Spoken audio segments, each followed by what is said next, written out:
List with rifles and carbines, M16. This was the new standard. Numerous variants were produced during the Vietnam War. Early jamming issues caused serious problems, but it ultimately became the defining icon of the conflict. Next, M14. This was heavy and hard to handle in the thick jungle. It did not stay the primary rifle for very long. M1 Garand, a legendary rifle from World War II. It was still seeing action during the early years of the conflict. M1 Carbine, lightweight and very handy for support troops. It was the perfect size for fighting in tight spaces. Next, Stoner 63. Highly modular and way ahead of its time. It was mainly used by the Navy SEALs. Moving on to snipers. M40. The sniper rifle's bolt-action choice for Marine snipers. It was incredibly deadly and accurate at long ranges. Next, M21. Based on the M14 design, this rifle gave Army marksmen a much-needed semi-automatic edge.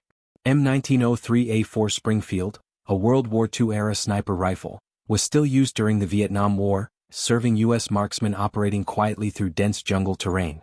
Winchester Model 70, a favorite of legendary marksmen, this rifle was simple, sturdy, and incredibly precise.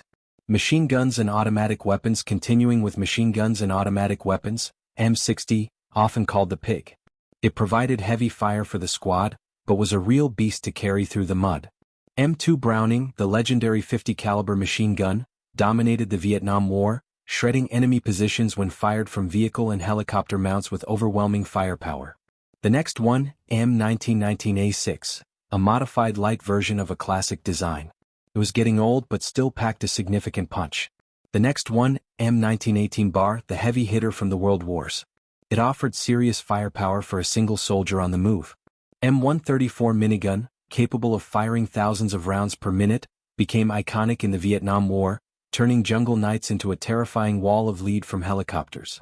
Next up, submachine guns. M3 Grease Gun. Cheap to make and easy to use. It stayed in service long after anyone expected it to retire. The next one, Thompson M1A1, the classic submachine gun. It was quite heavy but very reliable in close quarters combat. Smith & Wesson M76, developed specifically for clandestine operations.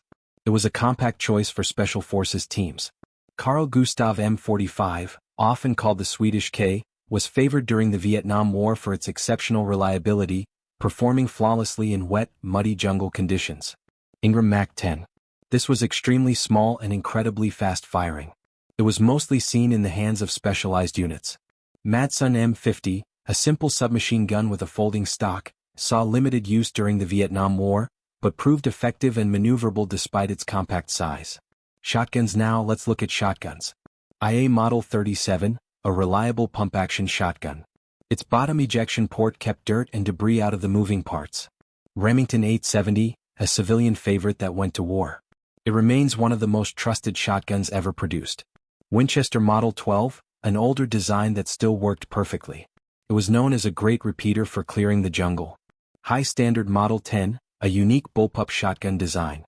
It was semi-automatic and very compact for fighting in tight spaces. Let's move on handguns to handguns. M1911A, the sidearm that defined an era, was widely carried during the Vietnam War.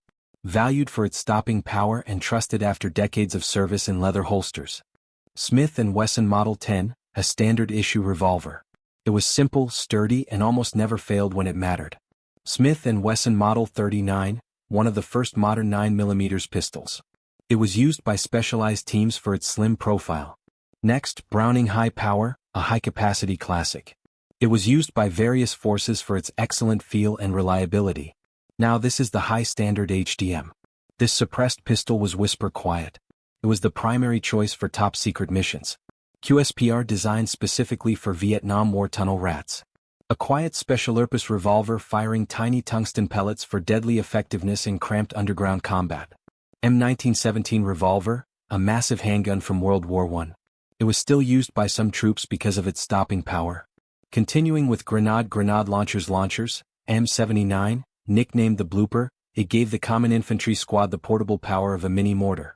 M203 grenade launcher mounted beneath the rifle barrel became vital in the Vietnam War, allowing soldiers to instantly switch from rifle fire to explosive grenades in jungle combat. Up next, Mark 18, a specialized grenade launcher for riverboats. It rained high explosive rounds down on enemy positions. Mark 119, a belt-fed monster that fired grenades like a machine gun. It was devastating against light armor. Next, anti-tank and support weapons. Anti-tank and support weapons. M72 Lore, a lightweight anti-tank weapon, was widely used during the Vietnam War. Valued for its portability and ability to deliver powerful single-shot fire against enemy positions. M20 Super Bazooka, an upgraded classic. It provided the heavy punch needed to take out reinforced bunkers. M67 Recoilless Rifle, a portable 90mm gun. It was heavy to carry but destroyed hard targets with ease. M40 Recoilless Rifle, often mounted on the back of jeeps during the Vietnam War, delivered massive firepower, capable of destroying enemy fortifications and hardened positions. M2 Flamethrower, a terrifying weapon for clearing bunkers. It was dangerous for the operator, but cleared tunnels very fast. Moving on to mortars. Mortars M224, a lightweight mortar for the front lines. It provided quick indirect fire support whenever it was needed most. M29, a medium mortar that hit very hard. It was essential for defending remote fire bases at night during the Vietnam War. M34. 2-2 mortar was heavily used during the Vietnam War.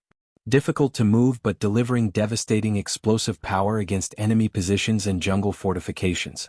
And our last 811 hand grenades and mines category is hand grenades and mines. Mark II, the classic pineapple grenade. It had been around for decades and was still clearing out rooms. M26, shaped like a lemon for a more predictable burst. It became the primary grenade for most infantry soldiers. M67 Fragmentation Grenade. A modern spherical design was widely used in the Vietnam War. Easier to throw and highly effective, producing a powerful lethal blast. M18 Smoke Grenade used to signal helicopters or hide movement.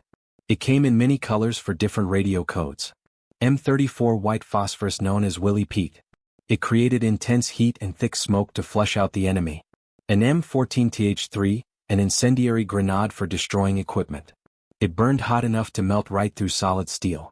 M18A1 Claymore, a directional explosive, was widely used in the Vietnam War, hurling steel balls forward to devastating effect while defending perimeters and ambush sites. M14 Mine, a small anti-personnel blast mine, was used during the Vietnam War to defend perimeters, maim enemy troops and slow advances through jungle terrain.